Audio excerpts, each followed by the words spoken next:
Hi, everybody. This is recording number 6.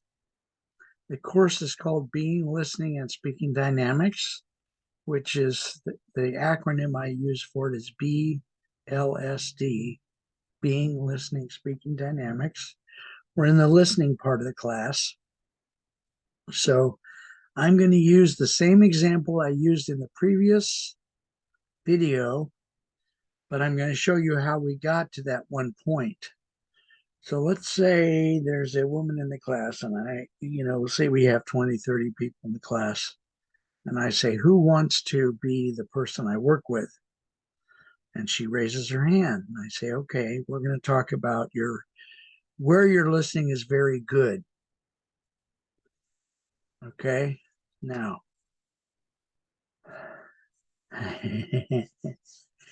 yummy, we're getting into it.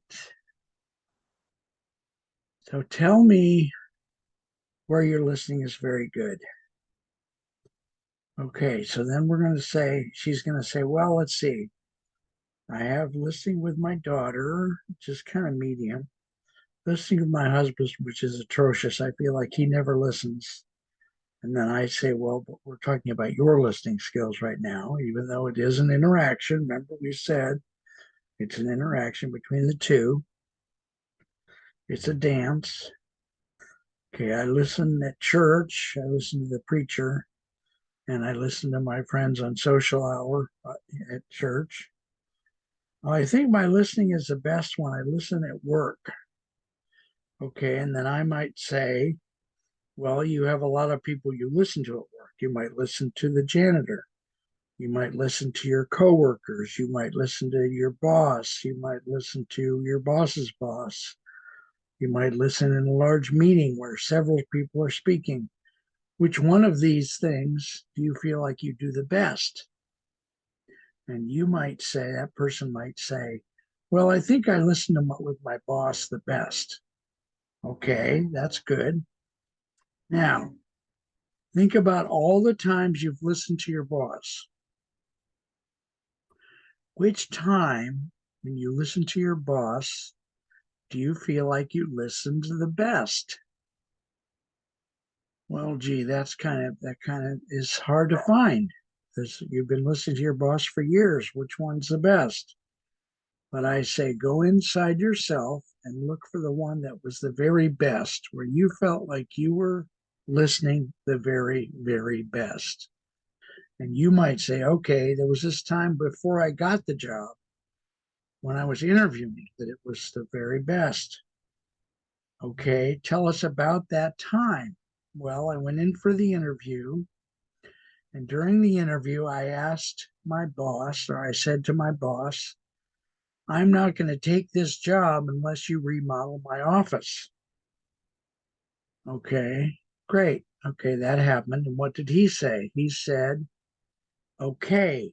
To my surprise, he said, okay. And they actually did remodel my office before I moved into it. Great, that's good news. Now we're going to get even more specific. In that moment, when you were in there getting your interview, you said, I'm not going to take this job unless you remodel my office, right? Okay, we're going to look at this very, very specifically. And in class, this takes a lot longer to do, believe me. This is the short version.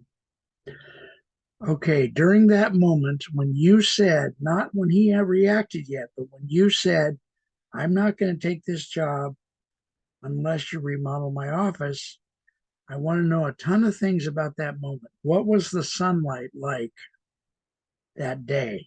Was it cloudy? Was it sunny? What were you wearing? What color? What shape? What texture?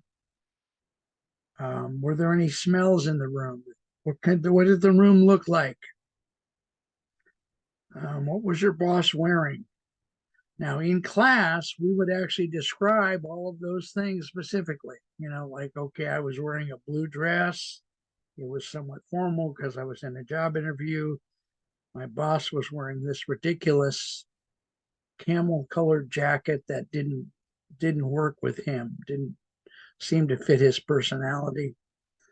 On the wall, there were a lot of his trophies that he'd won over the years. He had golfing trophies on a shelf. He had his college bachelor's and master's and doctorate certificates on the wall. The walls were green.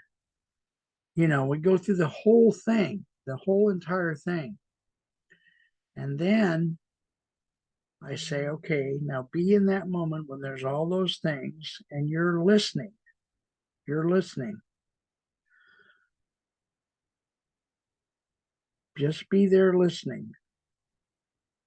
Now think of something that is a reminder of that moment, a physical object, a color, a physical body sensation. What was happening at that exact moment after you delivered your sentence? I'm not going to take this job unless you remodel my office. Okay, now stop. You're right there at that moment. What did you feel? What did you see? What objects were around? What objects make you think of that moment? And you might say, well, okay, I wore a necklace that my mother gave me, and I rarely wear it, but I wore it for good luck. It has a St. Christopher pendant on it, and I wore that, and that reminds me of the moment. Also, I was wearing this beautiful blue dress that I had gone out and gotten for interviews, and I really remember that dress. Okay, now we have your best listening moment there is. We have some things that remind you of it. A certain shade of blue and your necklace.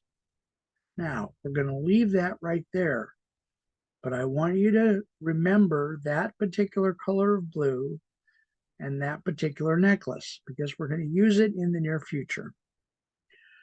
Then what I would do in classes, I might go to one more person and work with them and get them to that point, or I might not. I might just work with this one person.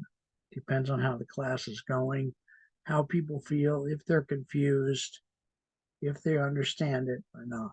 So that's called your great listening moment. That moment when she's got the color blue, it's beyond the moment. It's the things that she remembers from that moment, a certain shade of blue and the necklace. Okay, now we're going to go to the next video and we're going to work with that. Thank you. God bless you.